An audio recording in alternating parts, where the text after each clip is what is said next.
What is going on YouTube? Bountiful Blessings here with another video. Sorry I haven't posted a video in a while. We've been pretty busy. We picked up another job full-time, so most of our day is occupied with a full-time job. We are still trying to keep our homestead going, and this spring we have lots of plans. We plan to turn the entire front yard into a garden and become 100% self-sustainable on our food front. So right behind me is the meat and potatoes of this video. Should I say, actually the garlic of the stew. Here we have one of our beds, which is a back to Eden style garden method. And we went ahead and planted this last fall around the end of October, early November. Now this is right next to my driveway. As you can see, this is the size comparison compared to my SUV.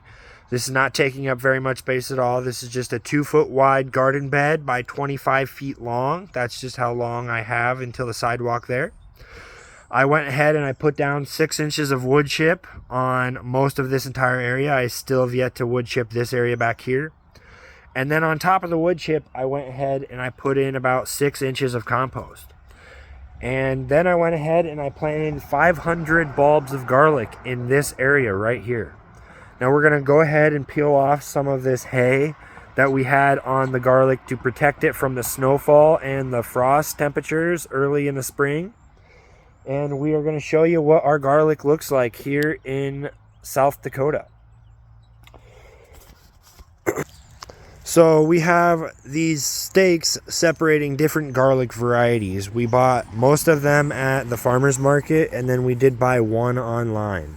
The one online did not seem to do as good. That could also be because a lot of our material was blowing off of the ground over here because it is further exposed to higher winds over in this area.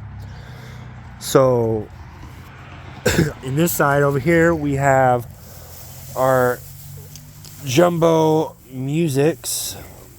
As you can see, they're all popping really nicely. I'm going to continue leaving the hay on because I don't know exactly when the last frost exactly is going to be, and I do not want to risk any of my garlics dying off. And I know they are a very cold tolerant plant, but better safe than sorry is the motto I'd like to go by. There's those variety, and here we have a different variety.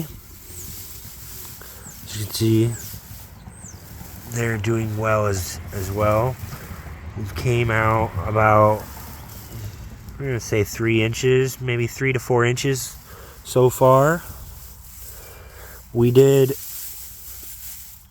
internodal planting, where I don't know if you really want to call it internodal spacing, where we planted in between each row, planted another row with one short of the row beside it. So as you can see here, if I uncover this, as the row of garlic goes, it goes row here, row there, row here.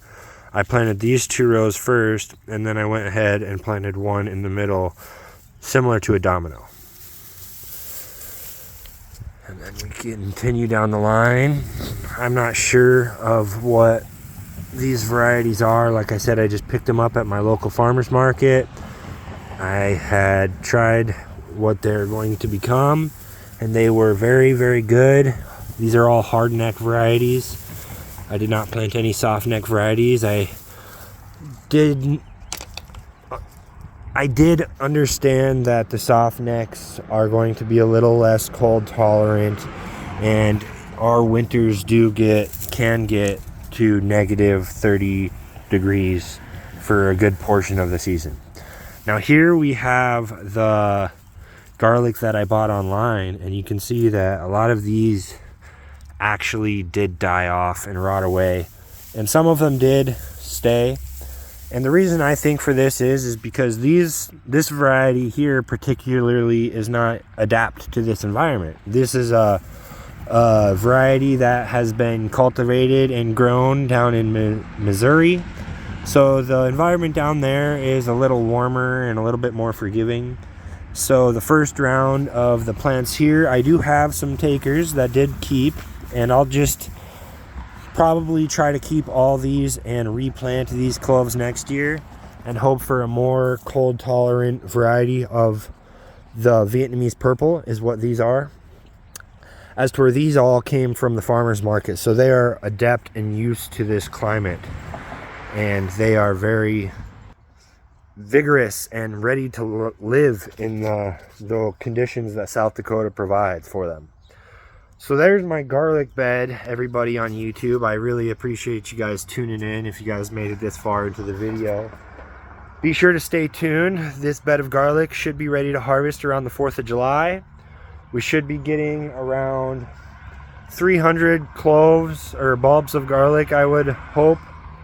A big portion of the garlic that I did buy online did end up rotting off.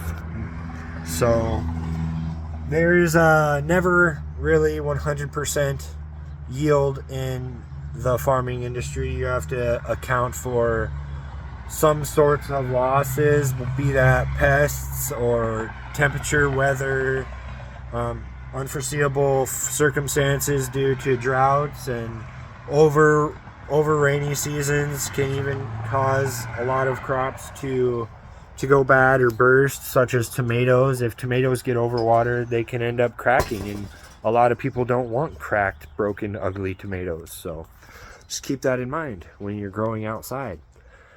Thank you guys for tuning in to Bountiful Blessings Urban Homestead. Be sure to check in on us. We are going to start trying to post videos more often. We do have a big garden planned for this season, so be sure to check in on us with that. And we also did get an addition to our chicken flock.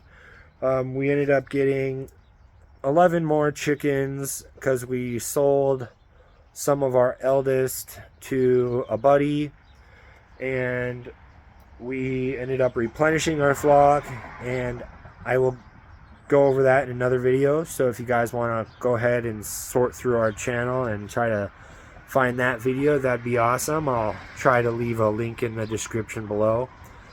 Anyway, thanks for tuning in to Bountiful Blessings Urban Homestead. Out.